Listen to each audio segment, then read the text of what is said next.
你在吃油条？这是我们中午的菜。油条还做菜，直接吃它不香吗？等一下做出来，你直接吃来香。准备食材：丝瓜2条，油条3条，冬菜、红辣椒1个蒜头。这是有人丝瓜，也就会叫港锅呀。现在正当季，先把皮削掉。有些人吃这个锅要留一点皮，吃起来脆。如果喜欢吃脆一点，就不要削得太干净。洗干净的丝瓜滚刀切块，稍微泡一下，防止变色。冬菜稍微切小，切个辣椒配颜色。蒜头拍扁剁碎，油条把它切小。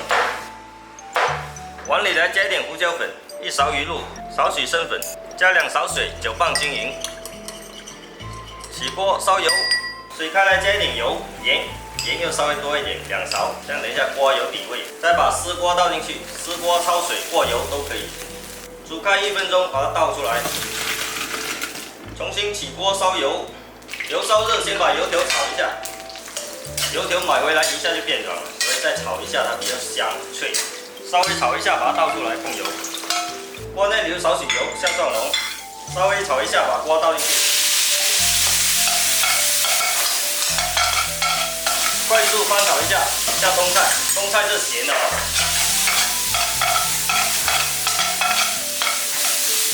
再把芡汁倒进去，下油条。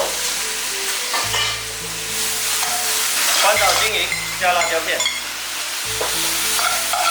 翻炒均匀出锅。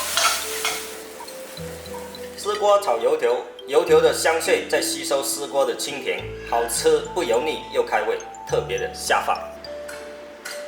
第3页。